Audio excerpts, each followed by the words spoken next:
저희가 지금까지 오게 된 그러한 삶을 소통의 10가지로 이야기했던 적이 있었습니다. 들어보면 유재석이 왜 유재석이 됐는지 알 수 있는 그런 대목들이 참 많은 것 같아요. 10가지 내용이 이렇습니다. 제가 한번 들려드릴 테니까 들어보시면 좋겠습니다. 첫째, 앞에서 할 수 없는 말은 뒤에서도 하지 마라. 뒤에서 하는 말이 나쁘다는 뜻이겠죠. 둘째, 말을 독점하면 적이 많아진다. 적게 말하고 많이 들으라, 그런 의미입니다. 들을수록 내 편이 더 많아진다는 그런 뜻인데, 세 번째는 목소리의 톤이 높아질수록 뜻이 왜곡된다. 낮은 목소리가 힘이 있다, 그렇게 이야기를 합니다. 넷째, 귀를 훔치지 말고 가슴을 흔드는 말을 해라. 듣기 좋은 소리보다는 마음에 남는 소리를 많이 하라고 하는 거죠. 다섯째는 내가 하고 싶어하는 말보다 상대방이 듣고 싶은 말을 하라고 하는 겁니다. 여기까지 5가지 한번 이야기했는데 여러분 이 중에 어떤 말이 제일 와 닿습니까? 또 그렇게 하고 계십니까? 6번째는 칭찬에 발이 달렸다면 험담에는 날개가 달렸다, 이렇게 이야기합니다. 말은 반드시 전달된다는 거죠. 비밀이야. 절대 비밀이 없다는 거죠. 허물을 덮어주고 칭찬을 자주 하라고 이야기합니다. 그리고 7번째가 뻔한 이야기보다는 뻔한 이야기, 재밌는 이야기를 많이 하라고 하고요. 그리고 8번째는 말을 혀로만 하지 말고 눈과 표정으로 이렇게 말하라고 합니다. 그리고 9번째는 입술의 30초가 마음의 30년이 된다고 그렇게 이야기하였습니다.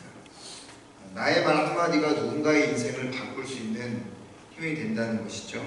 10번째는 혀를 다스리는 건 나지만 내뱉어진 말은 나를 다스린다라고 하는 겁니다. 함부로 말하지 말고 한 번 말한 것은 꼭 책임지라고 하는 것이죠. 잠언서에 기록된 말이라고 해도 무방할 정도로 아주 우리들에게 많은 것들을 생각하게끔 해주는 그런 유재석의 말인데요. 이러한 10가지를 가지고 그가 열심히 달려와서 지금은 타의 추종을 불허하는 그런 사람이 됐다라고 하는 것을 보면서 우리가 얼마나 사람들과 소통하고 있는지 한번 생각을 해봤으면 좋겠습니다. 누군가와 소통한다는 건 참 중요한 일이죠. 소통이라는 것은 상대방과 뜻이 서로 통해서 오해가 없는 것입니다. 여기서 중요한 것은 오해가 없는 것이죠. 서로 통해서 오해가 생기지 않는 것을 소통이라고 이야기합니다.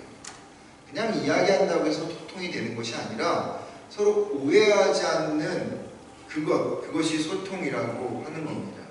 그러한 의미에서 소통이라는 건요, 혼자 하는 것이 아니에요. 두 사람 간의 관계 속에서 이루어지는 것이 소통이라고 하는 것입니다. 개인과 개인의 관계 속에서, 혹은 개인과 단체와의 관계 속에서, 혹은 공동체와 공동체의 관계 속에서 소통이 이루어지는 것이지 한 사람 가지고는 소통이 이루어지는 건 아니죠. 따라서 이 관계성을 얼마나 이 소통을 통해서 잘하느냐에 따라서 그 관계가 아름다워지기도 하고 풍요롭게 되기도 하지만 반대로 아주 큰 문제가 생겨나기도 하는 것이죠. 저는 소통이라는 건 너무나도 중요합니다. 그래서 소통은 특별히 어디에서 많이 제대로 되어져야 할까요? 가정에서 소통이 잘 되어져야 합니다. 남편은 늘 인터넷만 하고 있고, 아내는 드라마만 보고 있고, 아이들은 핸드폰만, 셀폰만 하고 있으면, 그래서 서로 각자가 자기의 일만 하고 있다 한다면 그런 가정은요, 굶게 되어 있고요.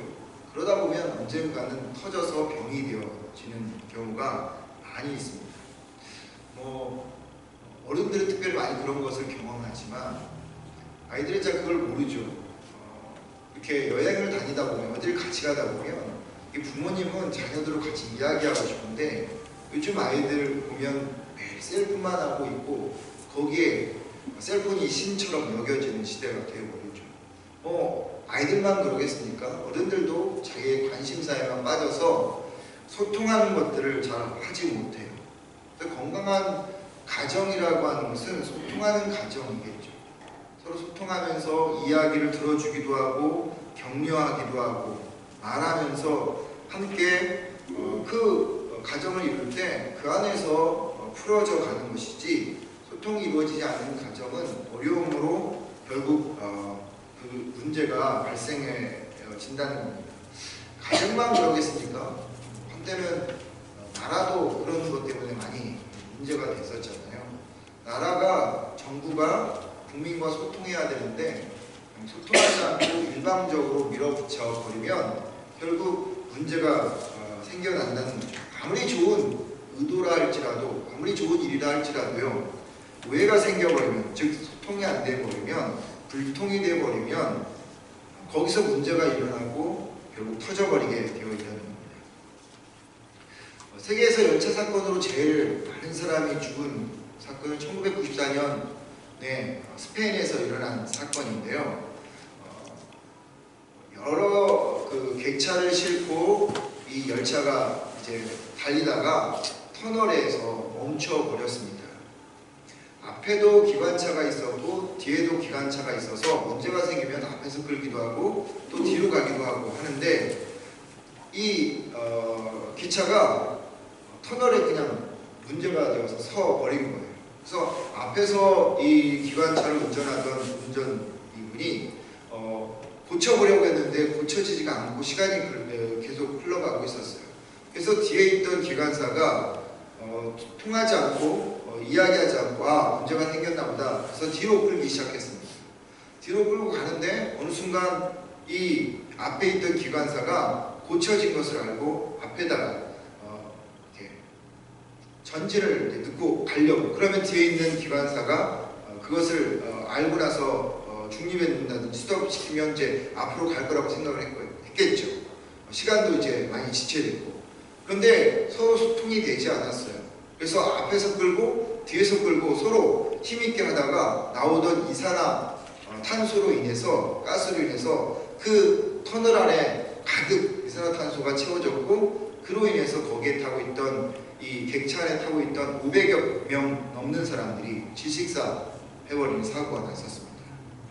소통이라는 것은요, 조그마한 것에서 불통이 이루어지지 않는 것 때문에 결국 문제가 되고, 그것 때문에 많은 그러한 문제가 생겨난다는 거죠. 역사적으로 크고 작은 전쟁이나 혹은 사건들을 보면 결국 작은 오해에서 그리고 불통에서 일어나는, 참